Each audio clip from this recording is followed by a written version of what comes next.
Hello, my name is Piyawat Louilarpprasert. I'm a composer and artist from Thailand. This year, it's been a great pleasure to be supported once again by British Council through the grants called Connection Through Cultures CTC 2021 to 2022. So the theme of our curation this year, we call it Mutation of Sound and Dialogues, which is the continuation of our collaboration last year with Professor Wilson, who's a professor at University of Birmingham, where we were exploring music and also sounds through virtual platform, and also to rethink the role of composers, performers, and also artists like who we are working in this century.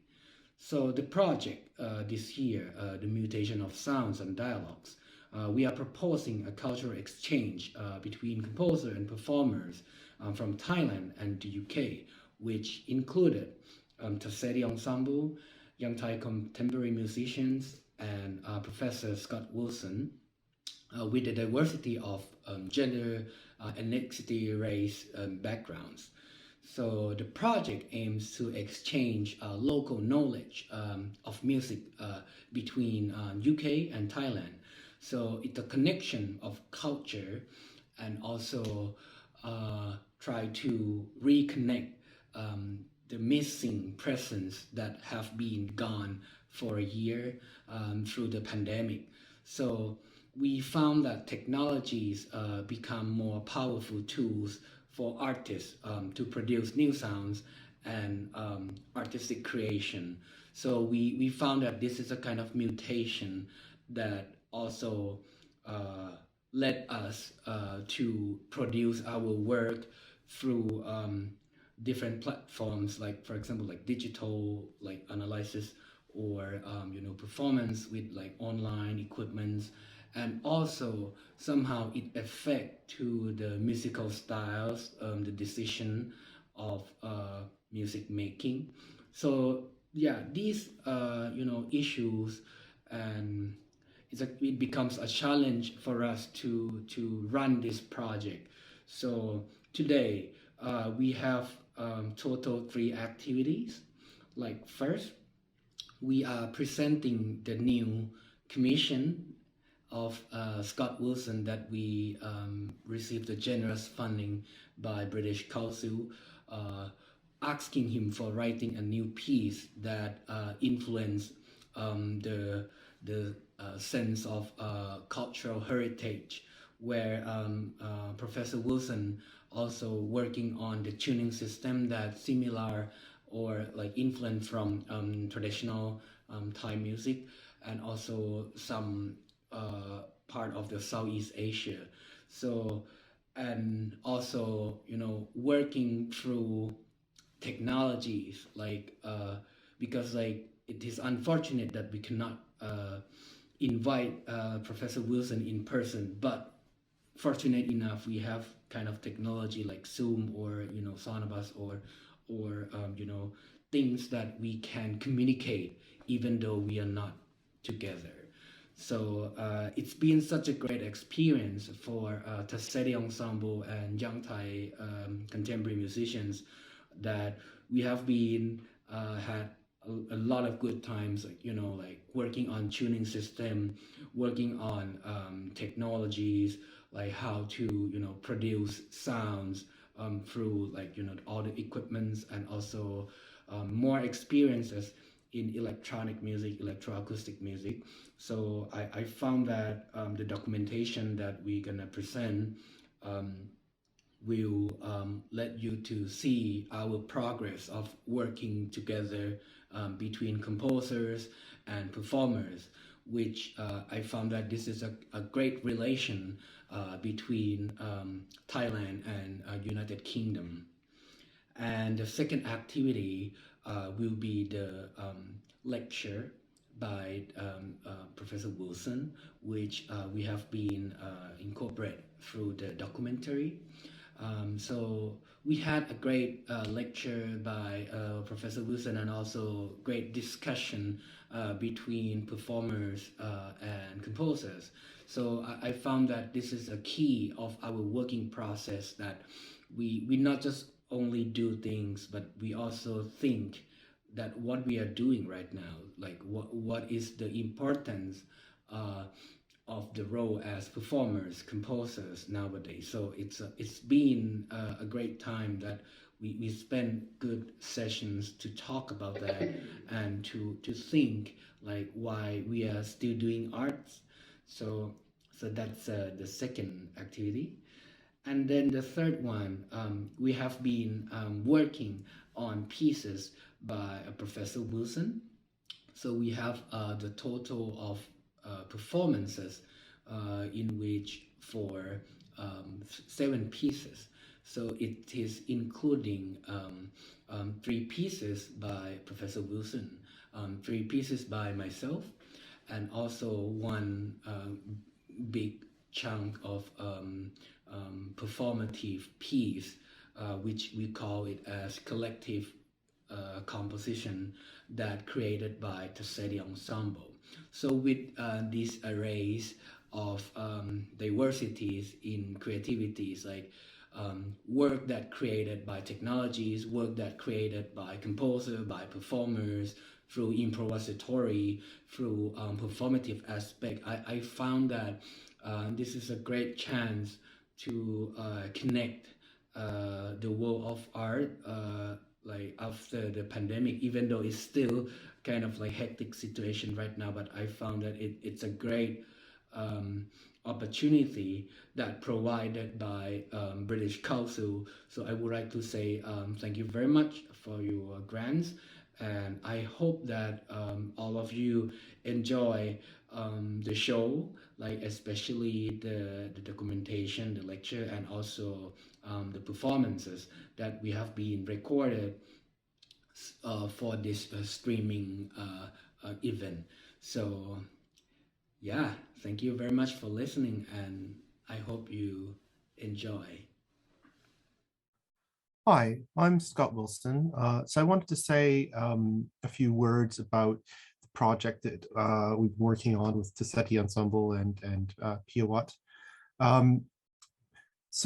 This is the sort of second stage of funding that we had from the British Council.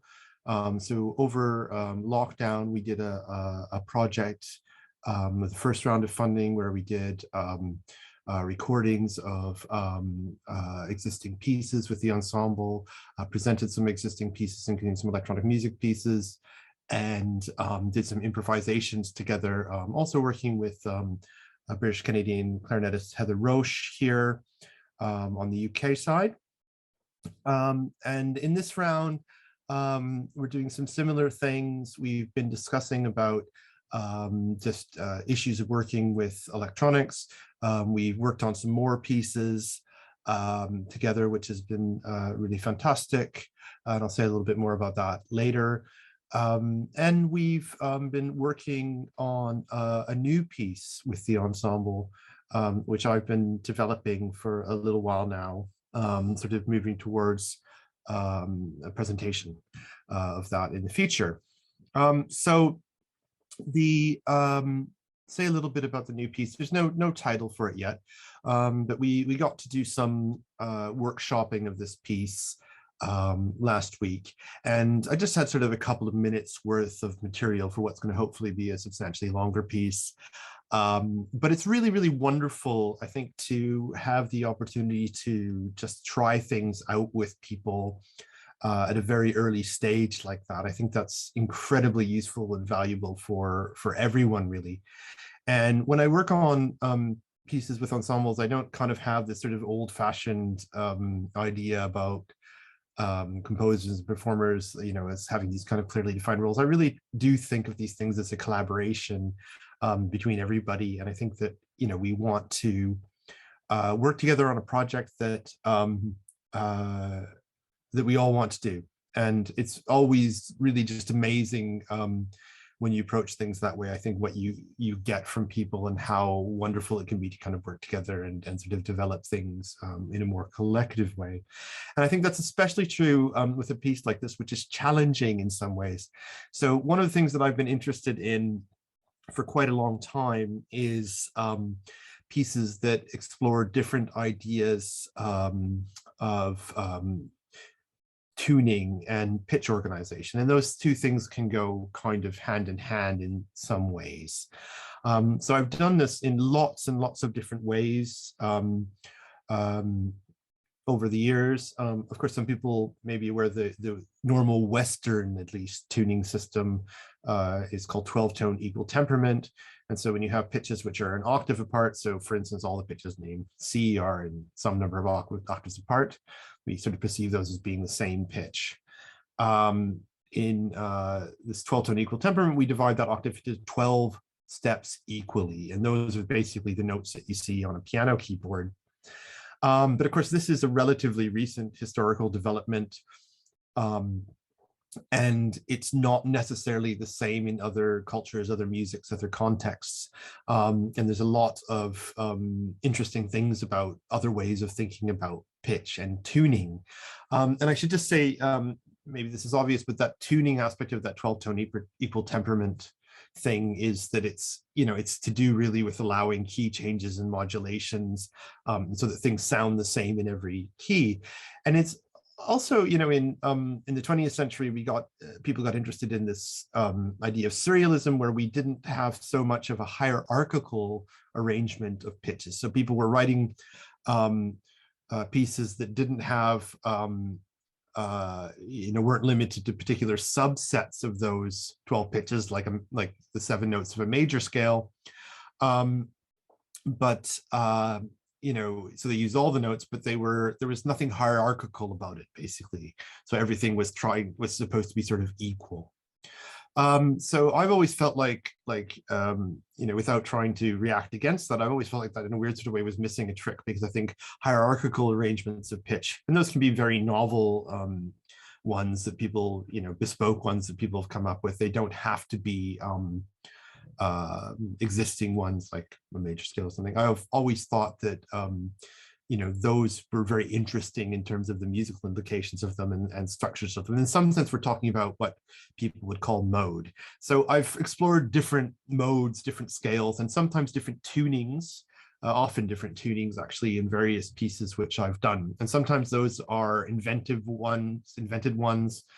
Sometimes those are ones which have a kind of physical acoustic basis, like the various sorts of approaches to what some call just intonation, which is a complicated topic, but has something to do with sort of deriving scales and tunings from certain types of acoustic behaviors and mathematical ratios.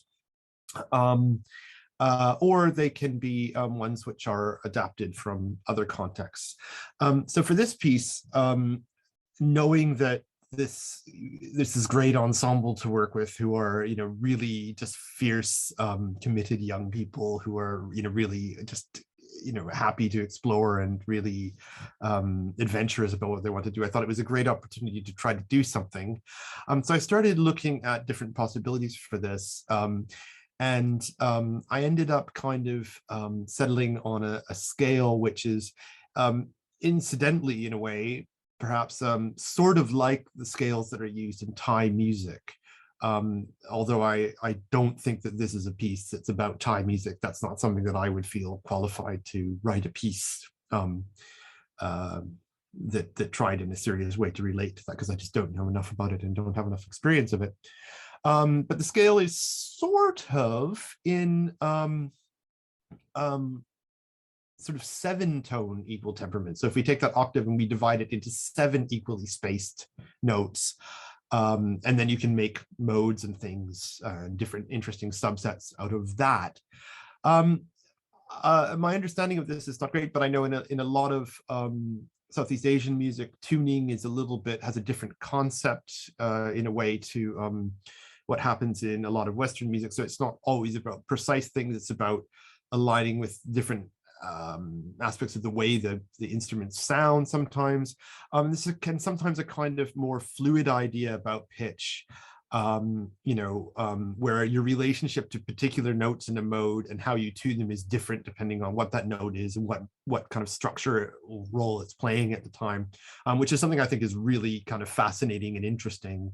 So there's this idea of complicated, nuanced notions of being in tune, which are not necessarily the sort of standard one that we're kind of just given, uncritically in the kind of Western tradition, which, unfortunately, is kind of dominates things, and just one of the downsides of that is that it gives us all these kind of unquestioned assumptions about how things should work. So it's nice to sort of think about that, and that was one of the things that we've been talking about in our discussions.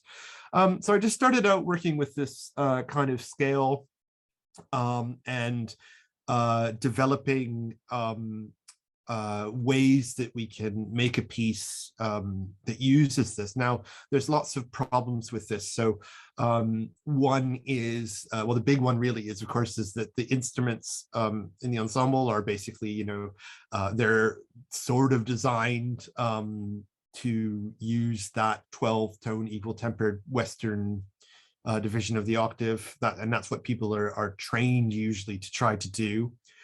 In practice, it doesn't always work that way, of course, with Western classical instruments, but that's as a generalization, that's certainly true. So the big thing is, how do we get people to tune that? How do we get people to hear that? And what sort of physical, practical things do we have to do in terms of playing the instruments to make that happen? And so one of the things that we've been working on in the session that we had on the piece was actually just exploring different approaches to that. Now the piece has an electronic element. So one of the ways that I've tried to make that a bit easier is that you have those pitches of that scale subtly or overtly in the electronic sound. So that gives you a reference. And actually, people are very, very good at tuning by ear. And we just having that is very, very helpful. So that was one kind of element of that.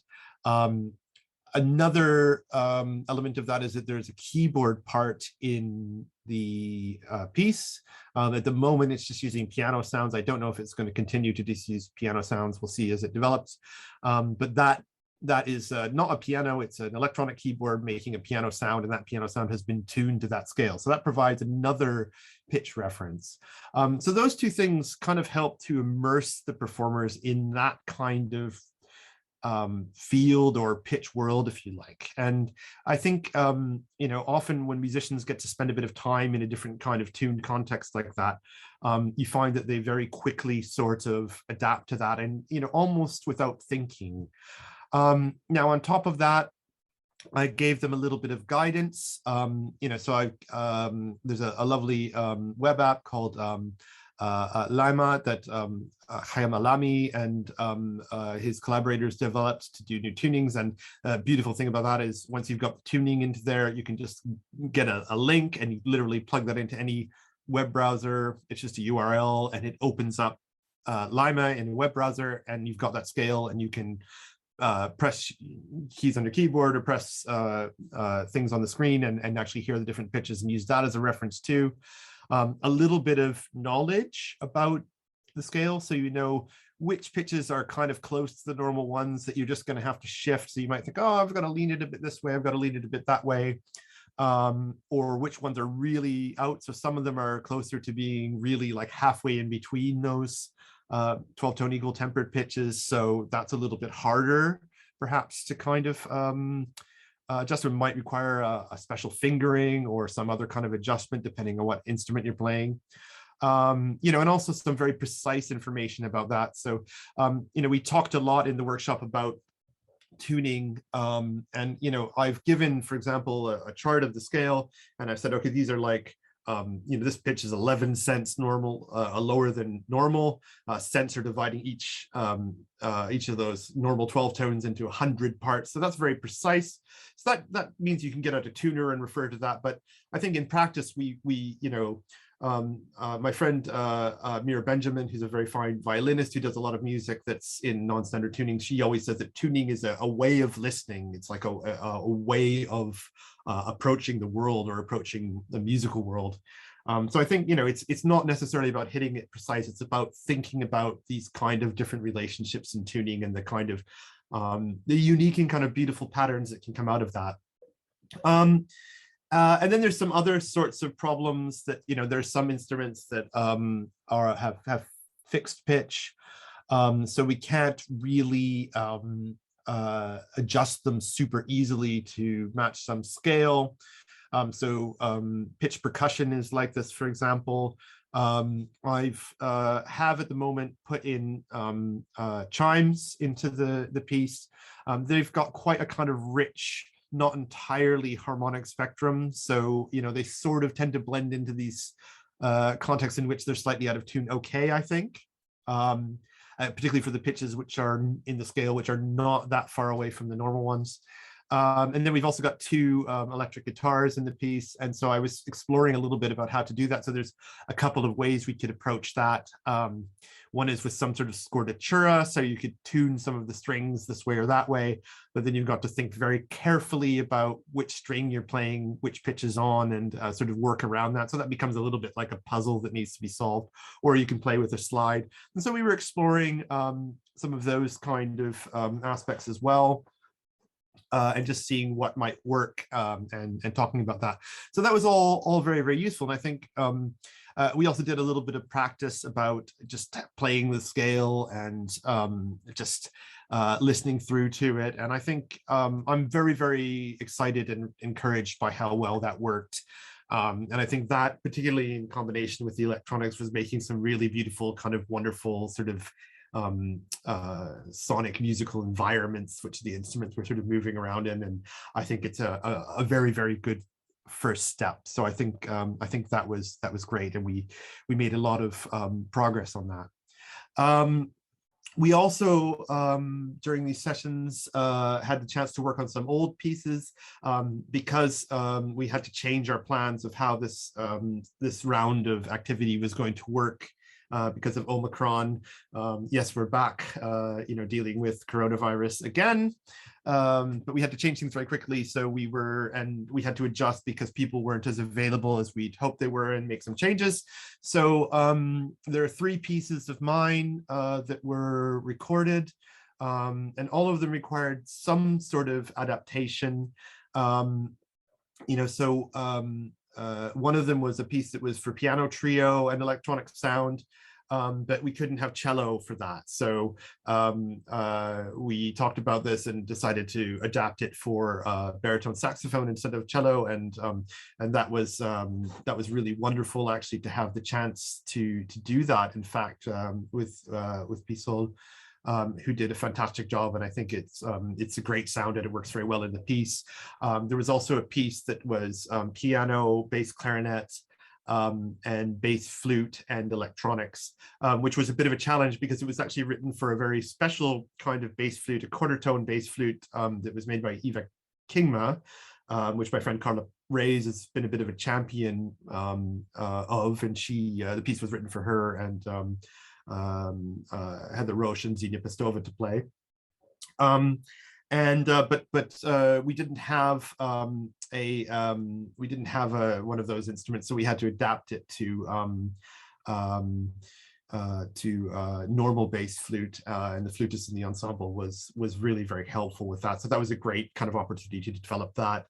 And the third one is a piece for bass clarinet and electronics, which Krista Tai did a fantastic job performing as well. So that was also really great to have a chance to kind of revisit those older pieces with in new forms and with new people, and just sort of see what this group of really committed young performers would bring to it. And there are also pieces that explore things in different ways. two of them are sort of really dealing with sound, so multiphonics, unusual sounds, not so much necessarily pitches. And one of them is actually somehow related to Javanese gamelan music, and has another kind of interesting different scale in it. So a sort of adapted version of the pelog scale that's used in Javanese gamelan music. Right, and all of this we're hoping is leading to further future collaborations. So we've got this piece that we're working on together, and we're hoping that in depending on what happens with some other applications, that we'll be able to do another round of activity actually in person this time, which would be really wonderful. And this would involve bringing people from Birmingham Electric Acoustic Sound Theatre, which I co-direct with my colleague Annie Matani, to Bangkok to do workshops on that and work with the ensemble, and then bring the ensemble here to play in our annual festival, which we're super excited about the possibility of doing that. And we're also thinking, and this would be an opportunity for Thai composers to do some work with Beasts as well, which is, I haven't really said very much about, but it's basically a very large kind of loudspeaker system for the presentation of electronic music. So people, probably have heard of 5.1 home cinema systems. So that's 5 speakers plus a special low frequency speaker, a subwoofer. So Beast would be something like 90.8 or something like this. So something like 100 loudspeakers all over a large space, really immersing the audience. So we're hoping to kind of share these things that we each can offer each other and kind of develop that, and hopefully get some new pieces from Piyawat and other Thai composers as well. Some of whom have worked in these projects before and some of whom haven't. And we're also sort of looking farther ahead for that. We've hopefully going to have a long-term sort of 3-year project to do with electronic music and tuning and hierarchical pitch systems, which we're hoping that Taceti and some Thai collaborators can be part of as well. So that's basically what we've been working on, and I hope it's of interest, and I hope you enjoy what we've done in this round of the project. Thank you.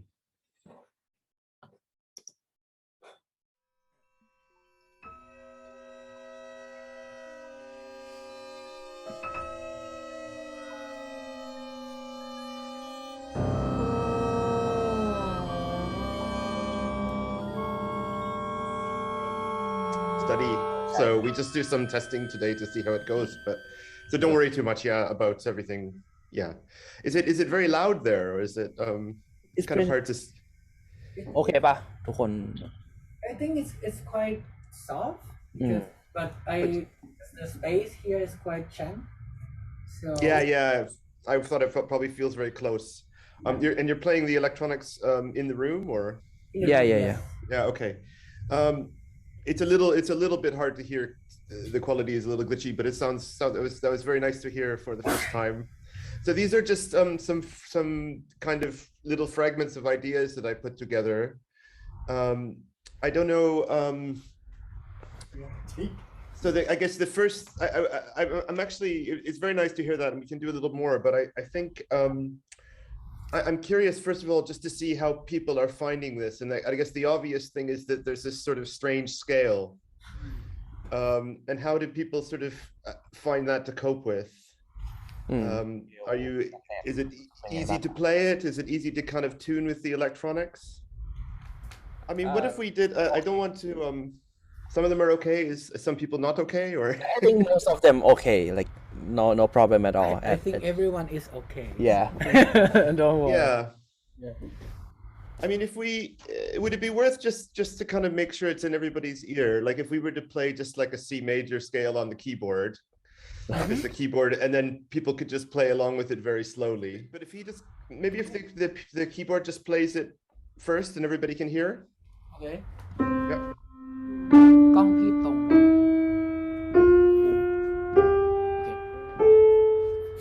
ทีละตัวไหมทีละตัวผมให้พี่เกิดต่อขังเราทุกคนครับฟรีครับเอา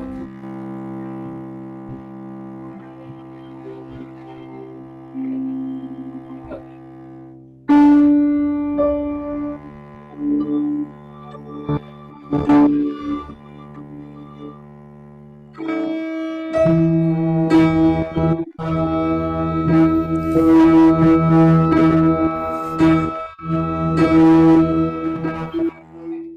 not sure what to do about it. I was thinking maybe Scordatura, but I haven't decided yet. How would the guitarists feel about that?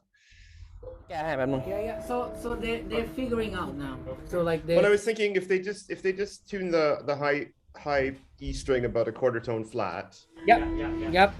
then probably for everything that I've written so far, it's fine.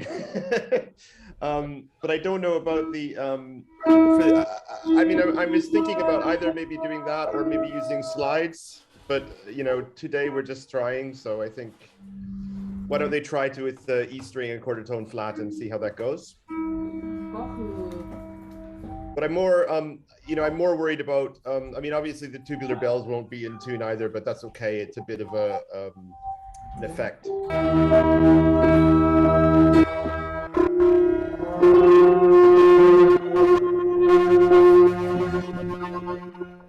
So the big ones are the E and the B, which are both, you know, about a quarter tone flat. The other ones are just slight adjustments, but it's sort of it's roughly equally spaced kind of scale. So now the keyboard is a good pitch reference. So yeah, so for those ones you really need to do quarter tones if you can, but for the other ones it's more just like kind of tuning into it. I think it shouldn't be, you should probably just be able to adjust by ear a little bit. In bar 16 there are those 3 chords that are with the keyboard and then trombone, sax, and piccolo, also clarinet or flute actually, sorry, in that bar. Can we maybe just try those 3 chords just to see if we can tune them?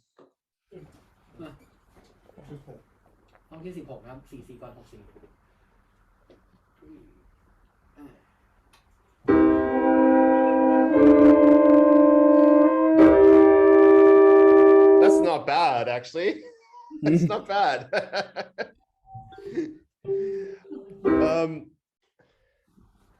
One more time, just and really try to listen into the pitches on the keyboard and see if you can just match them as close as you can.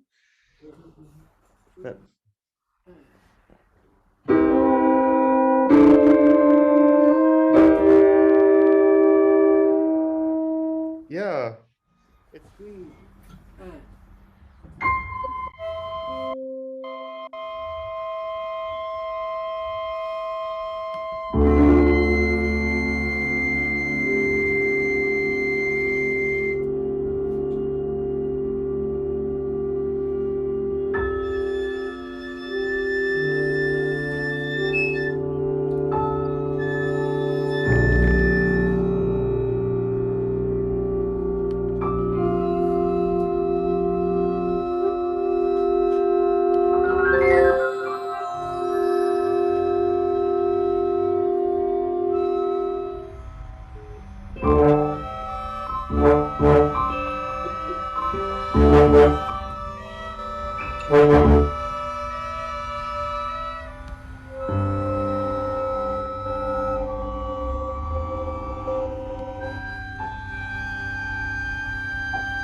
I was just to mention, I was just drag only the piano, just 14, I think. Yeah. Oh yeah. The rest Well, was that's very. was fine. Just tiny. No, that's yeah, it's fine. I almost wondered if there should be a fermata there. It's a funny moment. We'll not sure if we'll keep it or not, but I think it's yeah, it was. I thought it was an interesting thing to try, to tune those things. Yeah, sorry. It's I think it sounds pretty good. It's really glitchy again, so it's a bit hard for me to be sure. But I'll be curious to hear the recording when you send it. But I think that's kind of coming together. There were no problems with anybody. Patapon, is it okay tuning with the piccolo? Are you just using embouchure? Yes. Yeah. That's what I thought. I figured that should be okay. And it's enough time to switch? It's okay. When you switch. Did you hear that? No, I didn't, sorry. No, yeah. พูดแบบ She just said that it's good because the piccolo is very easy to out of tune.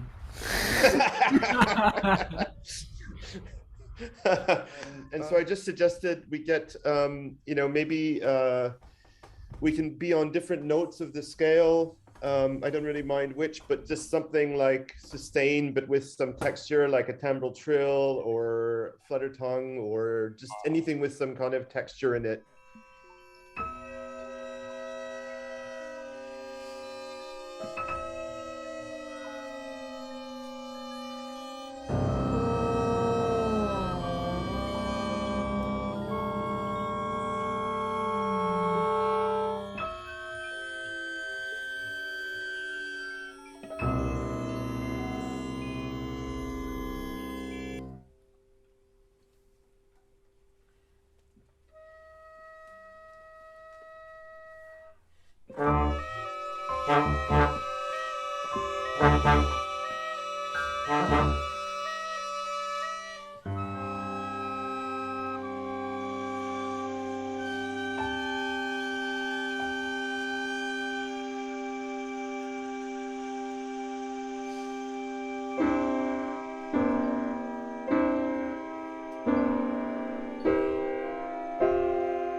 Great.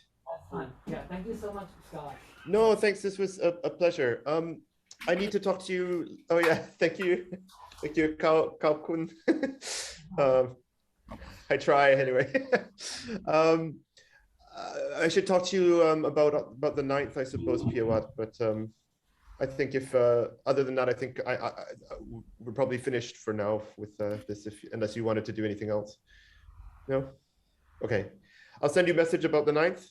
Okay, sure. Okay, thank you, everybody. Okay, bye-bye, bye-bye. Thanks.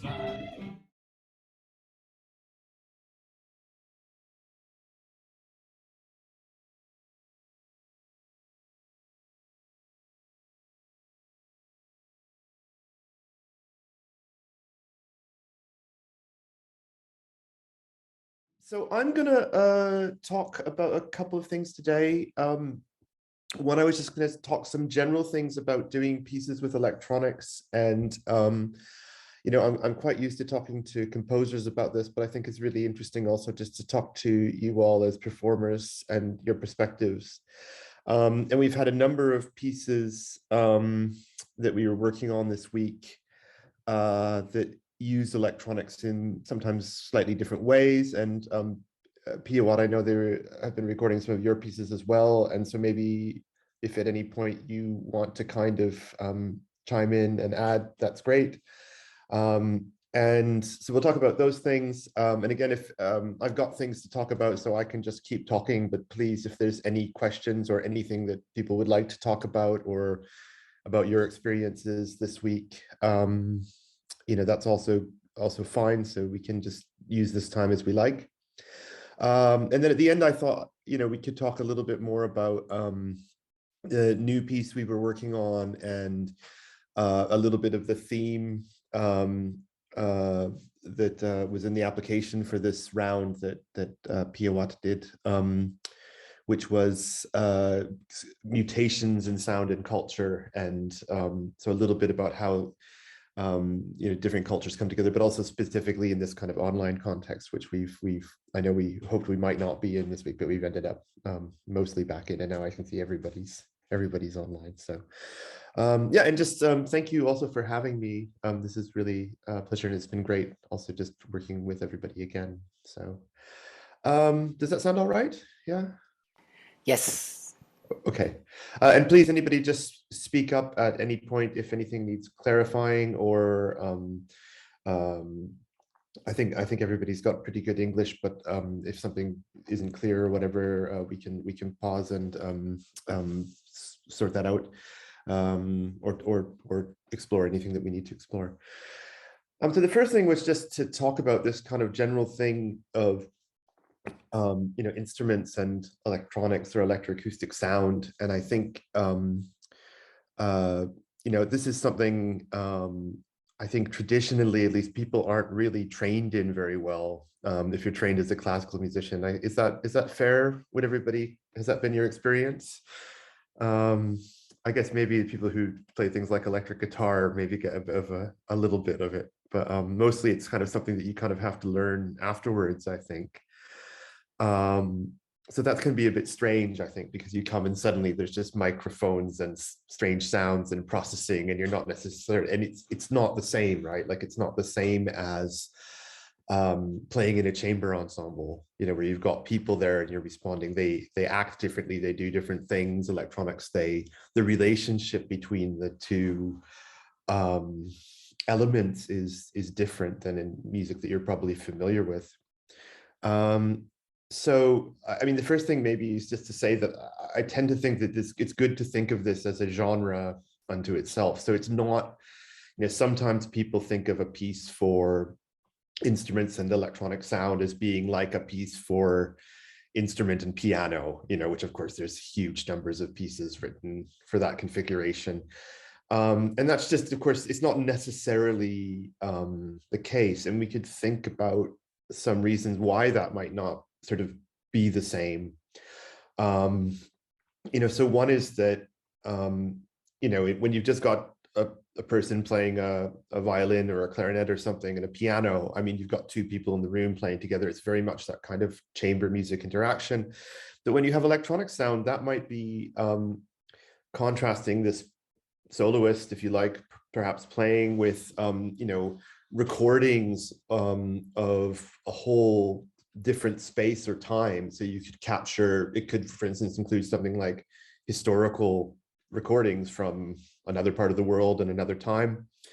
But even if it's abstract material, it can be kind of like on a scale that's not the kind of sound that people make when they're playing an instrument. And sometimes when people talk about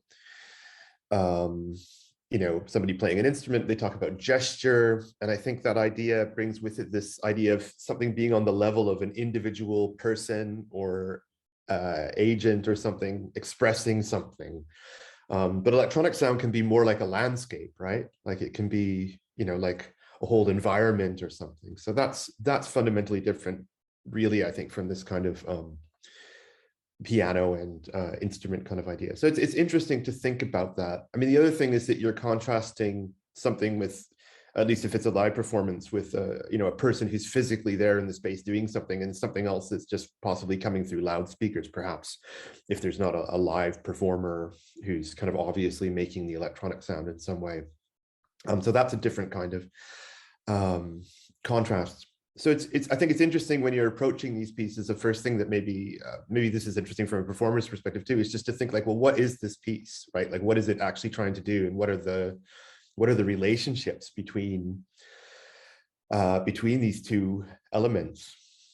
And this can be on a very basic level. So I mean, normally I think when you have a piece for something in electronics, you sort of expect that to be a solo part in some way, although it doesn't have to be. And there can be interesting kind of relationships where a performer might be more equal or more kind of blended into the background or something, even, although those could be a bit unusual and can be kind of interesting to think about how to deal with as a performer, and something to think about a lot.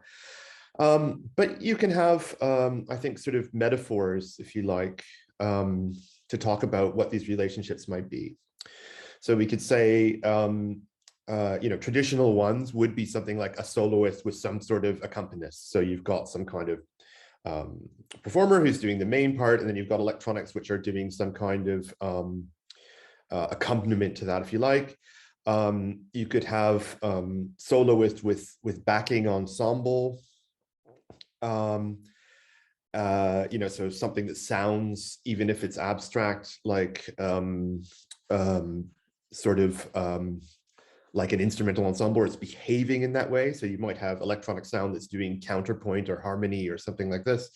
Or you could have duos or trios or different chamber music arrangements, if you like, with an electronic element. So maybe that's useful, just as a start to like approaching these different pieces, like just thinking about what's actually going on in terms of that, what's the relationship, and maybe that's useful as a performer to know that in terms of how you approach it. Any questions about any of that, or any thoughts or comments? Actually, may I jump in? So yeah, please. So I think, thank you so much. I think it's great to hear from you, because most of us, like as an ensemble, we have been doing a lot of elements from hybrid instrument, or the mix kind of digital analog processing through into our instrument, but we didn't actually even have that more about discussion about that. I think recent work that we did last December with the ensemble. So we were collaborating with the idea of collective resonators. Mm-hmm. So each of the ensemble member, we came up with some sort of musical instruments, mm-hmm. and also start to create a kind of resonation. And mm-hmm. then we had a meeting, and we kind of agree to combine our idea through the three main materials, which is ultrasonic gongs, which made by Counterpart. And mm-hmm. then after hearing that, we extend somehow through a kind of more hybrid, because the ultrasonic is more like electronic sound, and then we send the data to the kind of bus wire trombone, mm-hmm. that Sirwit made, and then other members start to play with the contact mics, some with by physical interaction with the wire, with the metal sheet. And then after that, there's another group of people play the very long pipe of two, mm-hmm. the metal two. And then it's kind of with these three elements, is kind of the connection between electronics, kind of an acoustic, and then somehow somewhere in between. It doesn't have to be 50-50, but 70-30, 80-20, something like that. So I kind of find that this idea kind of relate to what you said about Davidovsky as well. Yeah. Like, you know, like at the beginning, the synchronism it's more like I don't know, like when I didn't study it before, I thought it's a kind of conversation Yeah. between at that period, like using tape, you know, like post kind of the shuffle, and then it keep continue. I don't know. It's just like a lot of thoughts going on. So I just want to express that, and maybe you can provide. I mean, if you could, you can provide us more in the sense of, like, you know, the way of we decide to choose these material, or like the way of we decide to go into this kind of research, you know, like how we approach to these experiences. I don't know, it's just like, yeah. Yeah. So, well, I mean, I'm actually curious. I mean, you guys have done a lot, really. And again, I mean, I don't know how. I mean, how have maybe some of the ensemble members would like to just say something about their experiences doing these kind of pieces. I mean, have you found? I mean, what's it been like for you to do these things? Do you find them confusing? Do you find it easy? Is it fun? I mean, do you think about these kind of more philosophical things about what it sort of means, if you like, or any comments from anyone?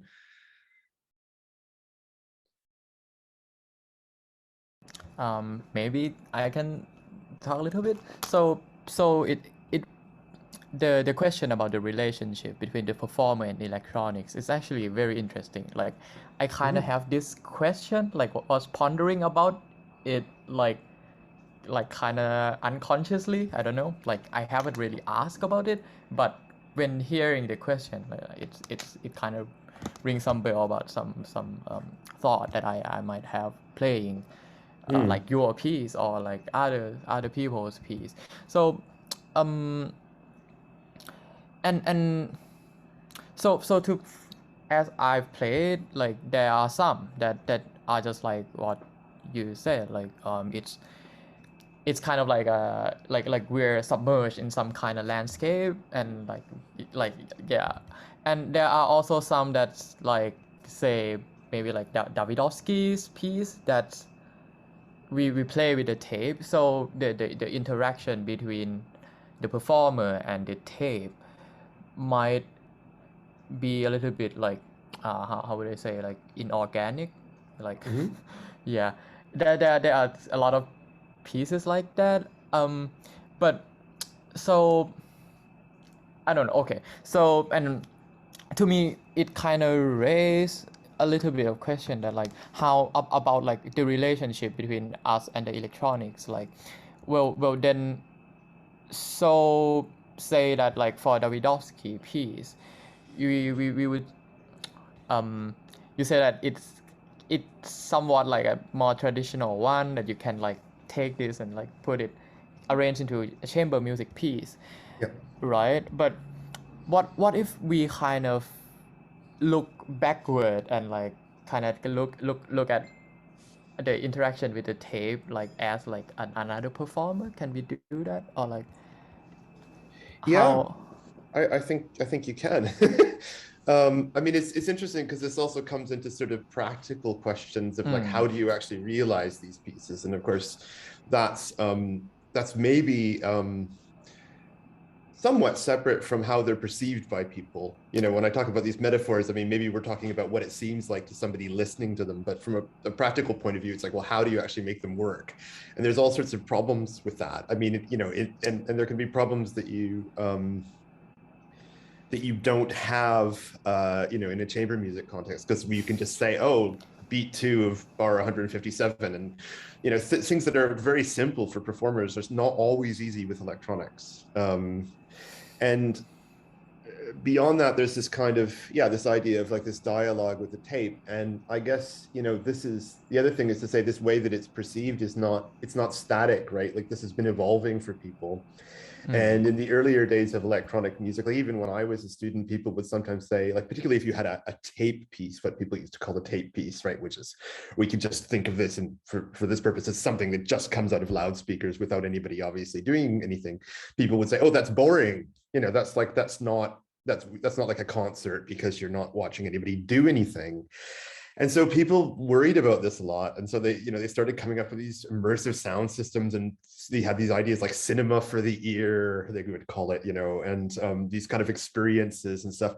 And there was this kind of sense of like, yeah, you've got some people would talk about the embodiedness of this live performer versus the disembodiedness. That word, like there's no body there making it, right? You're invisible, of the electronic sound. And this juxtaposition of these spaces. And I think all these things are important, but they seem somehow less problematic than they used to. I think people are used to that now because we just have those experiences all the time in our daily life. Like you go to the airport and there's like music coming from somebody else. It's kind of like it's supposed to calm you down, or we're constantly dealing with these disembodied relationships. I don't know if that makes any sense or if it's really an answer to your question, but I think, yeah, you can think about these things in different ways.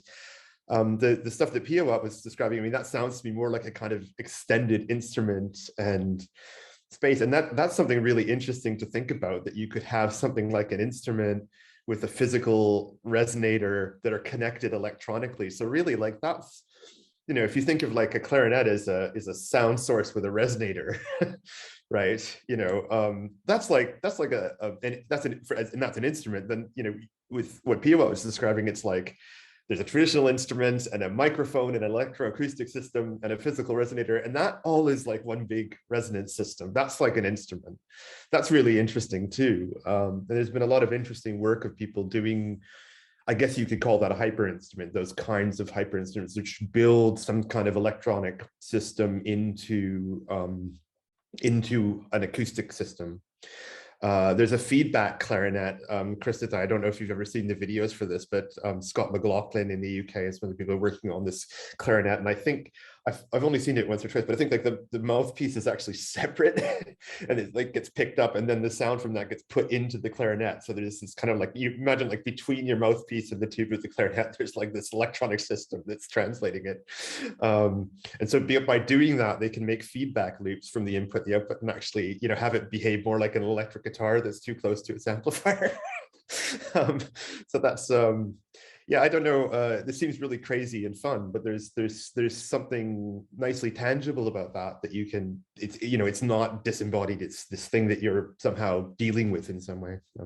Sorry. Anyway, I don't know if that's really answering your question or your point, but just some observations. I thought.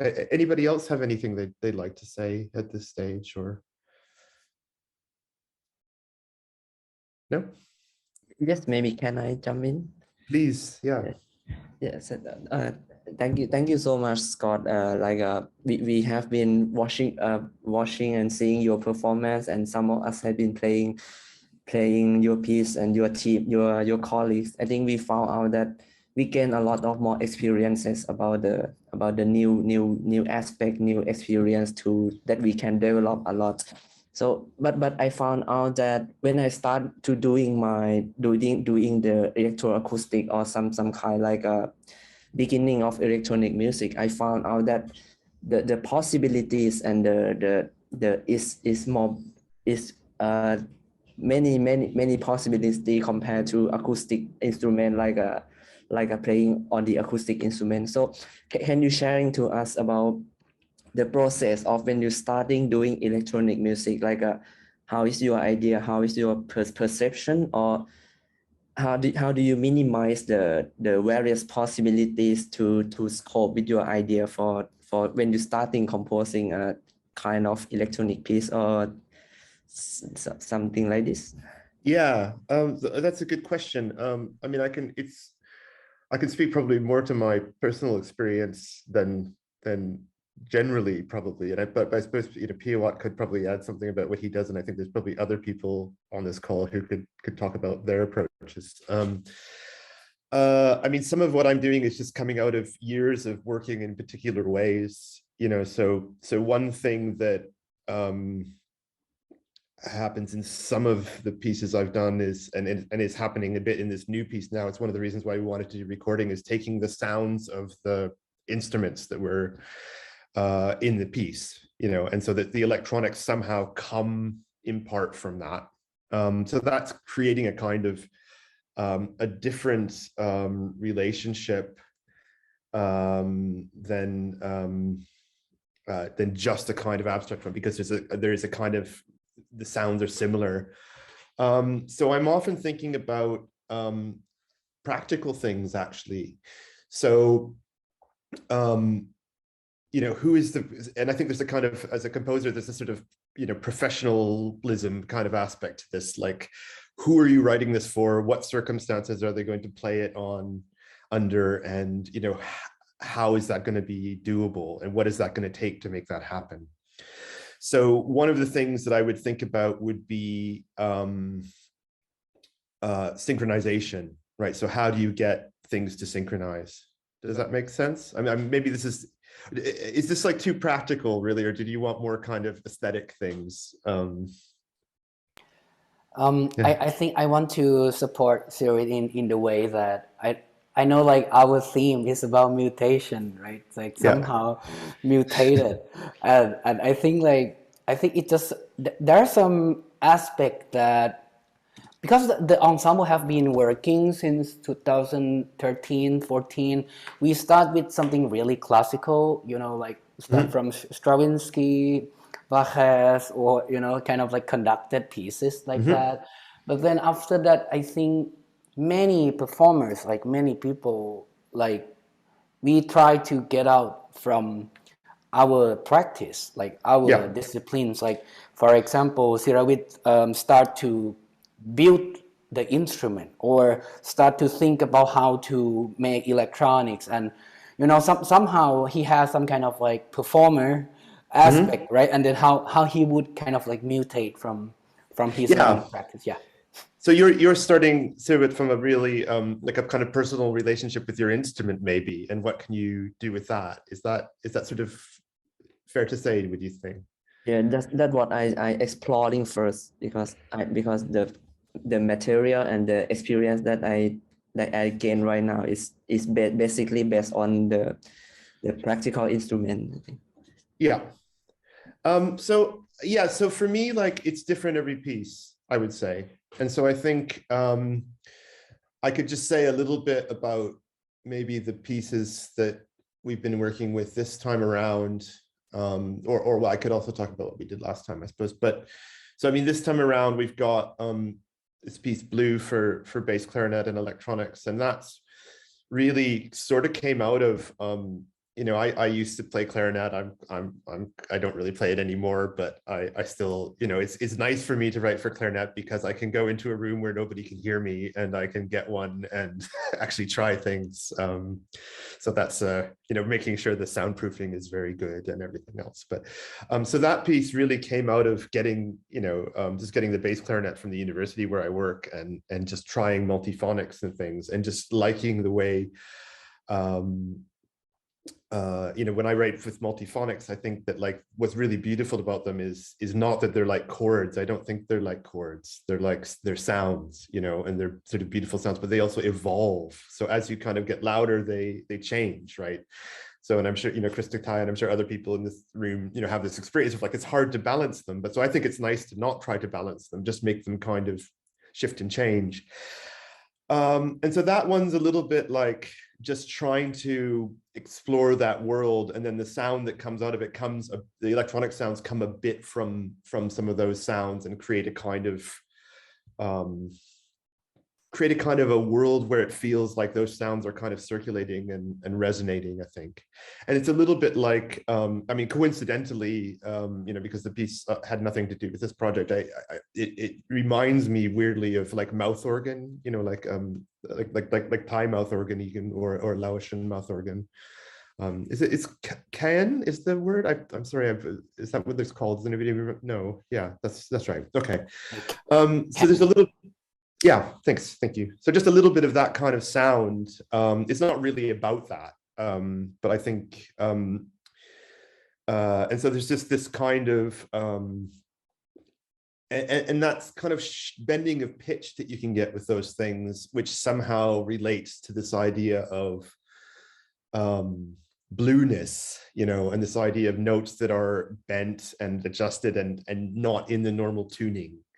You know, which a little bit relates to blues music too, and things like this. So that kind of all goes into the piece and into the kind of world of electronics, and the instrument is creating this kind of slightly bent, slightly blurred situation with the tuning. So that was how I was approaching that piece. The trio piece, which is called Head, Neck, Chest 4, 5, 6 Thing.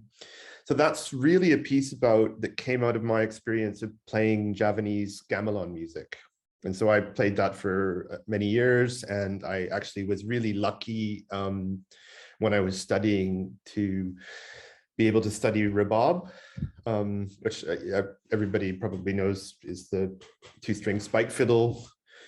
And I got to study with I.M. Harjito, which is sort of like taking up the cello and getting lessons with Rostropovich or something. It's just sort of bizarre that could happen, right? Because he was like really probably one of the best Javanese rebab players in the world. So that was really amazing. And when I got asked to do a piece for the Fidelio Trio, it was in this context for this festival called Cross Currents, which was supposed to be about new music combined with other things, and it just seemed like a good opportunity to do that. So in that piece, the electronics are really like behaving like a gamelan, and the piece is sort of about, it's not really a gamelan piece, but it's about my love of the Pelag scale, which again, maybe people probably know this, but just in case, it's one of the 2 scales that get used in Javanese gamelan music, and it's a strange scale.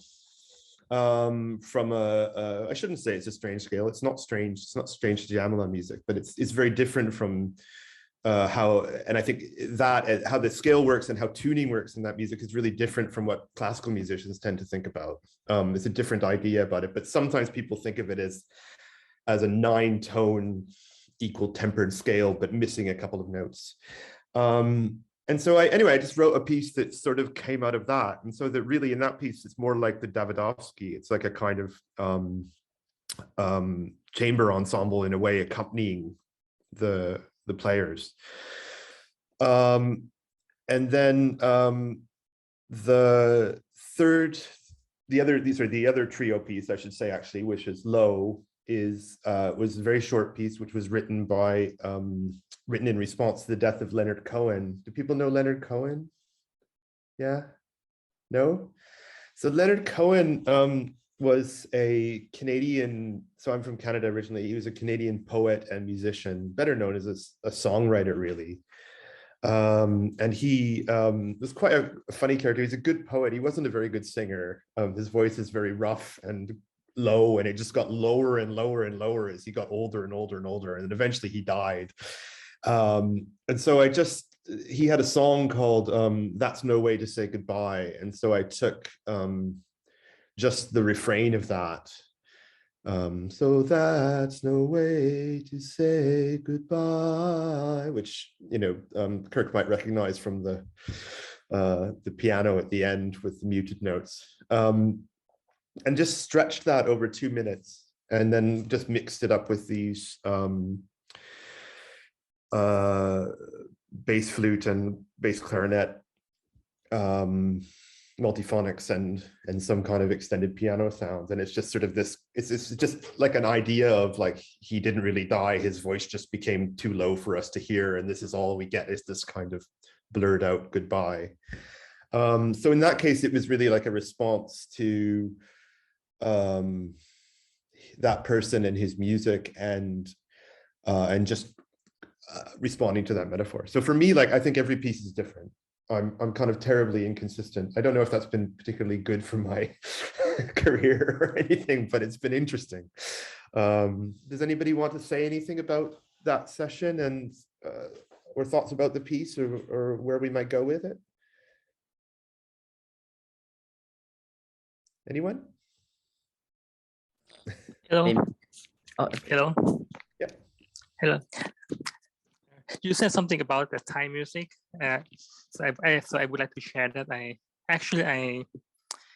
learned Thai music for quite a long time before I switched to change to play violin. I used to play it's a Thai vibraphone. Mm-hmm.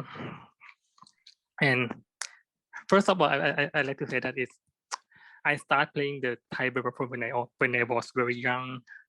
probably until high school before I change to play violin, and it's very hard the first of all it's very hard the ear system when you used to the Thai scale and then you change to the Western scale. It's very hard and it takes a lot of time before I get used to it. Mm-hmm. And one thing I have to say that we improvise a lot. Like most of the time improvise a lot. Normally we have some sort of a tune like and then everybody just play it and improvise it. Some kind of what do we call monophony music, something.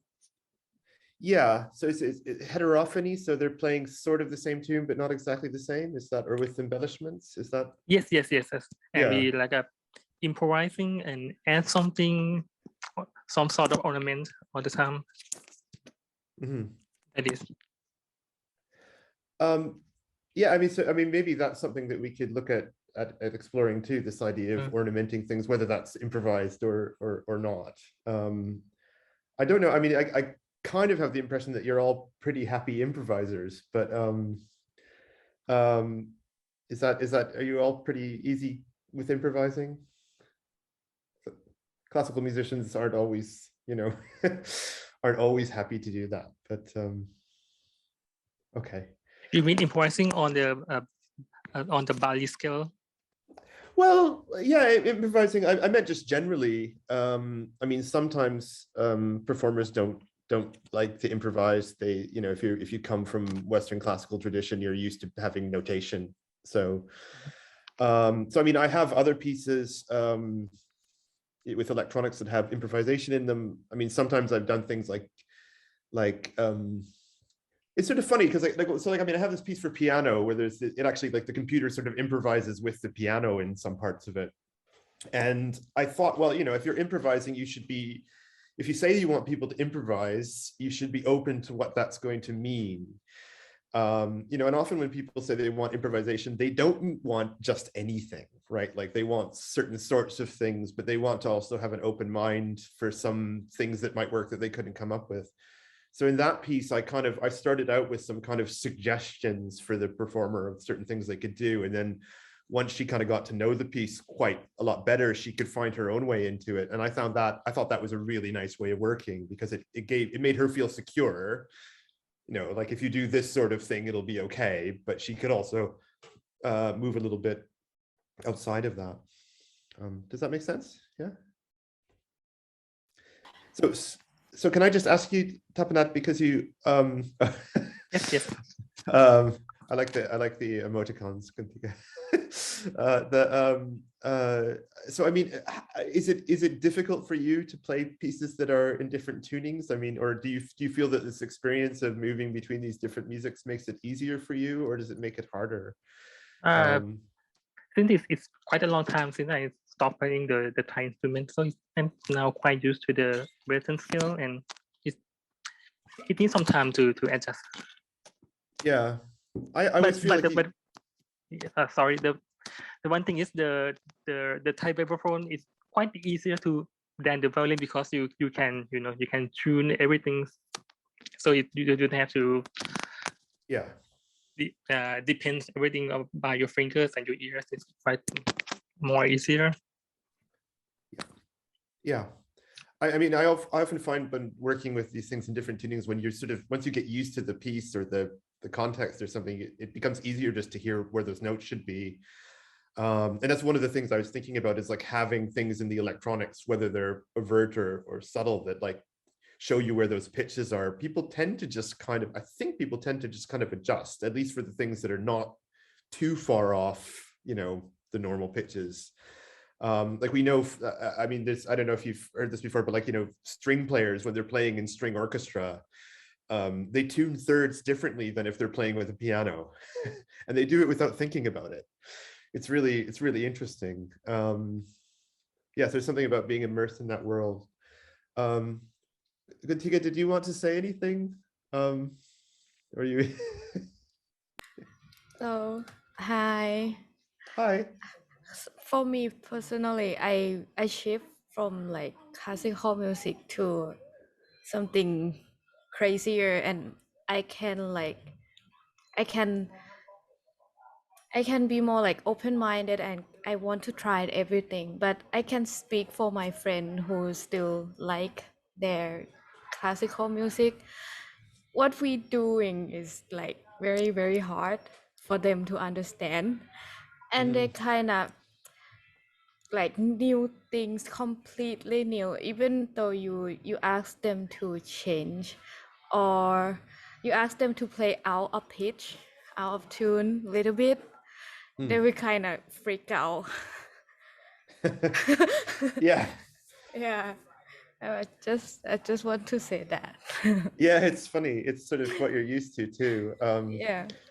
Actually, you know, just when I started to learn to play rebab, I had to adjust my sense of tuning, you know, which I was surrounded by this percussion orchestra, so that, you know, most of the time, so that wasn't too hard. But I found it playing by myself. If I played with my teacher, it was fine. I could hear it. But if I just played by myself, I would, after a while, I'd kind of go off, you know. It is sort of something about what you're used to. And I remember actually when I asked somebody how to tune the instrument, and in one of the modes of Slendro, the other scale that they use, you tune the strings of the rebab to the most pure, like just intoned perfect fifth you can manage, but like quite a lot sharper than everybody else in the ensemble. like a semitone or more, you know, sharper than, so, and you only play the two strings together when you go down to that kind of bottom note. And so you go down and then you go, and so every once in a while it's kind of like, and this is another thing, you know, that comes out about, you know, Western classical instruments. There's often this kind of attempt in the technique to smooth over the tone and make everything sound kind of the same.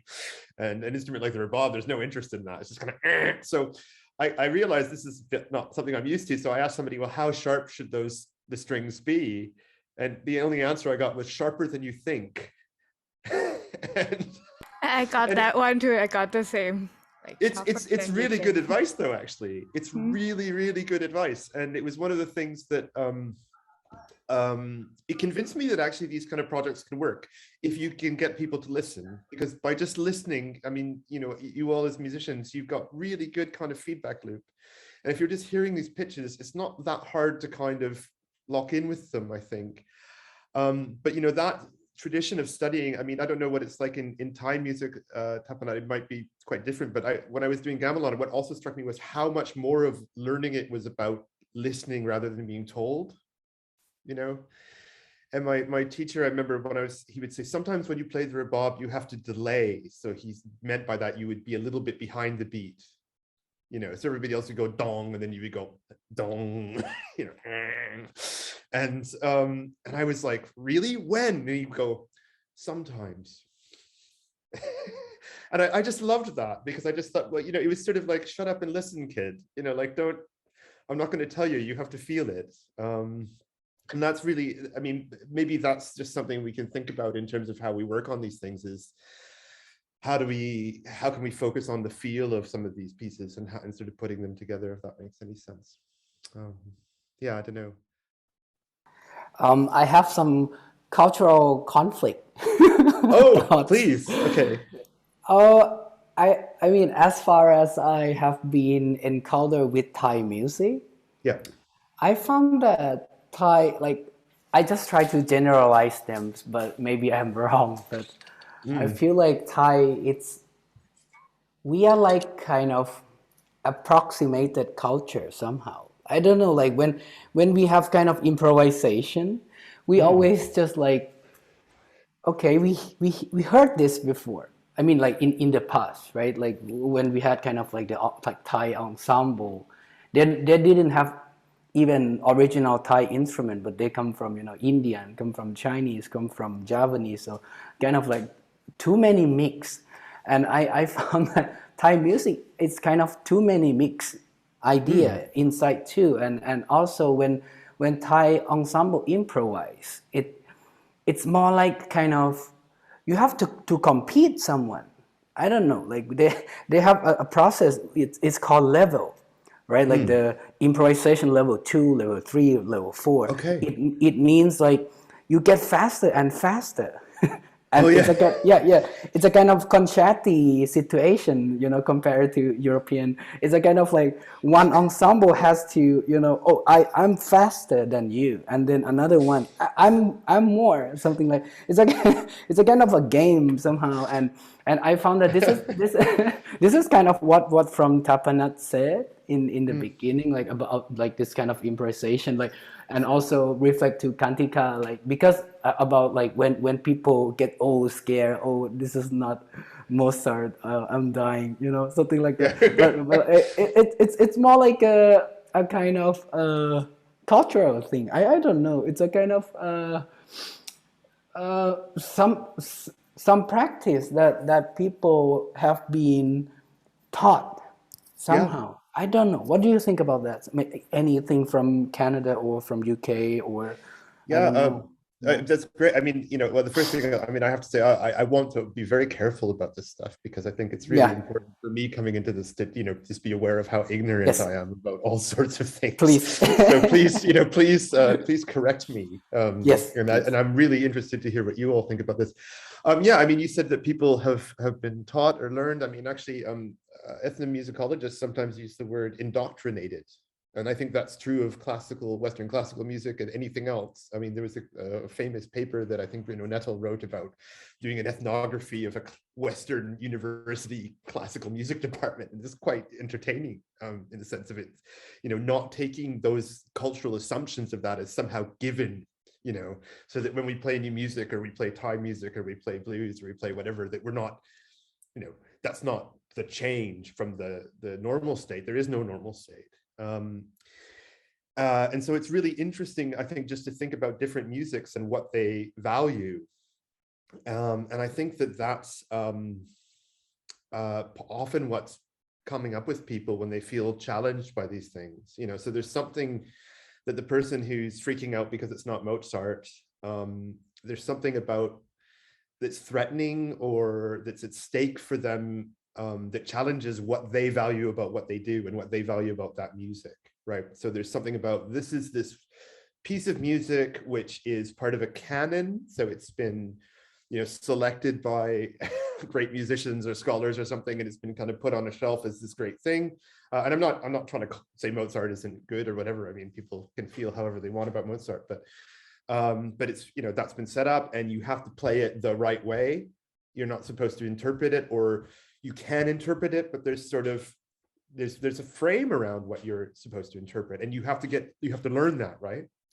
Like, you know, I remember when I was playing clarinet having a master class about the opening 4 bars of the Mozart clarinet concerto. You know, really, yeah. So Christopher's smiling. You've probably had this experience too. Like, how are you going to play those, you know, 4 bars? So all of those things, and, you know, and if we just kind of like look at something like, I often use the example of jazz with people, you know, like, so if you were a Western classical musician, you might look at somebody playing jazz and saying like, why are you improvising your solo? You know, like, why don't you just write it out, plan it, and then practice it, and then you can get it exactly the way you want. Why don't you do that?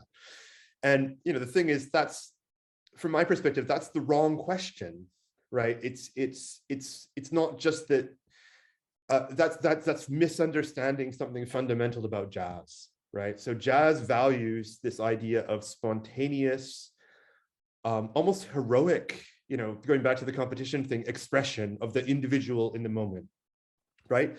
Also, at the same time, allowing distinct voices to be heard simultaneously. George Lewis would talk about that, you know, but that's different than, you know, that's really different than, say, playing the back desk of the second violins in an orchestra, right? I mean, that's a different kind of idea about what you're doing. So, you know, if you say to a jazz musician, why don't you write it your solo, it just shows that you don't understand what's going on in that. Now, and in contemporary music and in live electronics and these things, I mean, a lot of this, the weird thing about doing kind of any sort of experimental music is that it's so wide open what you're doing. And that's why I was, you know, I was starting talking about these metaphors, but there aren't like kind of agreed ones. There isn't like, you know, I mean, you've done all these different pieces this week. I'm sure, you know, all of them are different in what they're doing in some kind of fairly fundamental ways, right? So you're dealing with that. And if you look in this room, I mean, we have a really complicated situation here, you know, because we have, you know, I'm here, I'm a Canadian who's been living in Britain for, you know, 18 years. And I studied, you know, classical music composition, but I used to play other things. And I studied, you know, gamelan music and Irish music, and you're, you know, Thai musicians who studied classical music, Western classical music at some point, but you also may partake in other traditions and things as well. You know, and that includes, you know, playing common practice period repertoire from hundreds of years ago and playing, you know, the whatever strange thing with pipes and resonators and electronics and stuff.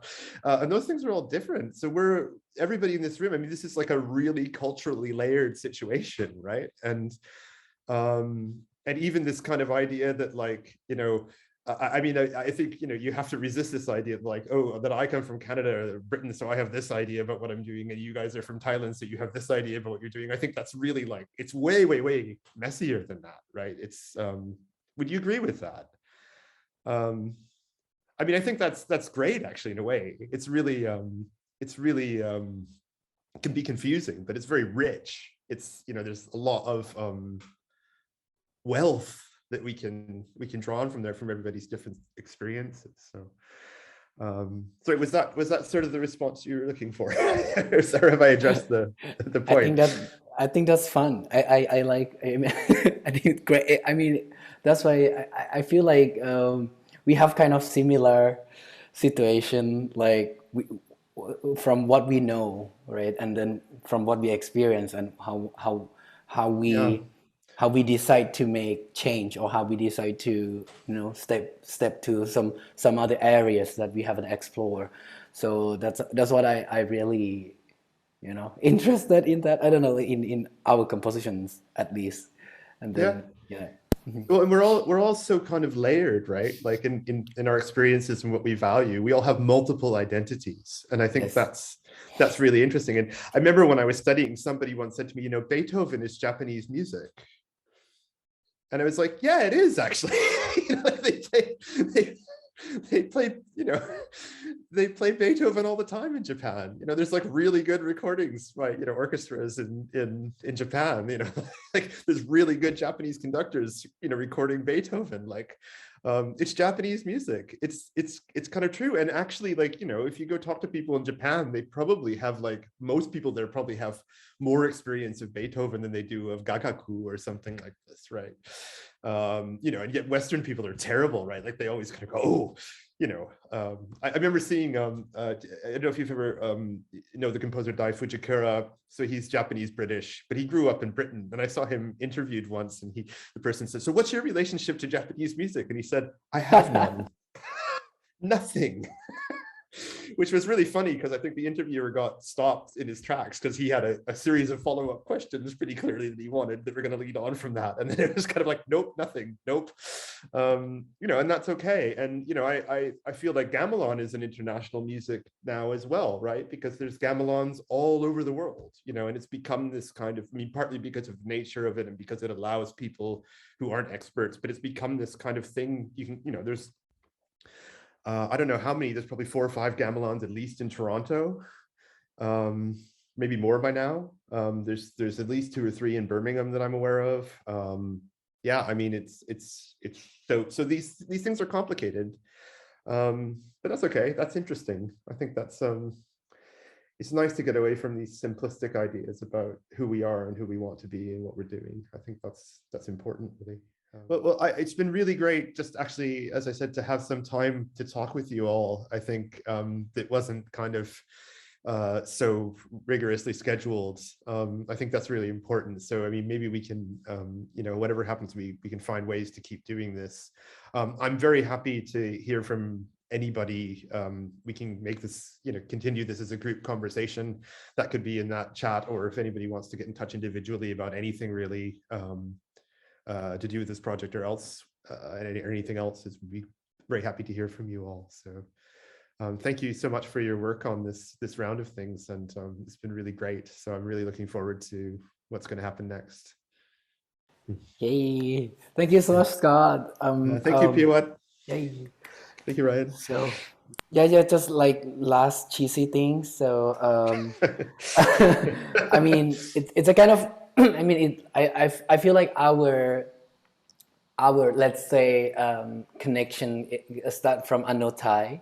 So I always say thanks to her. I don't know. Yes. I feel like, and then, you know, we have kind of a lot of mutual relation with JD, with people like Book, with people, and then it always great to know people from your side as well. Like last summer when I was in Birmingham, like, you know, see all you guys working, you know, with Simon, and, you know, have like very fun improvisation together, and I felt like right now we have more people to make more exciting. So I think it's kind of like, it's great that we keep making this thing happen, and I hope that we continue to make our community even more, you know, stronger, and with something, you know, like more of that. So I think that's kind of fun. Yeah, thank you, and just want to thanks. Yeah,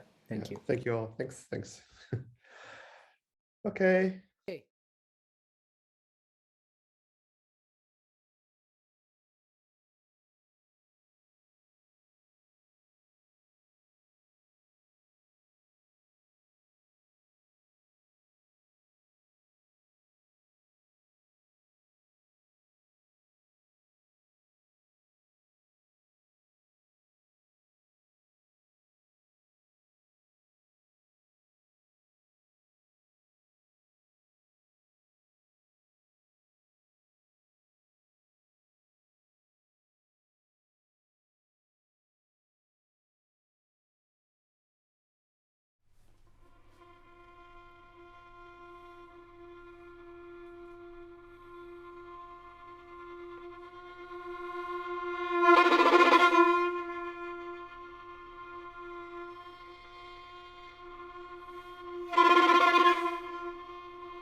you.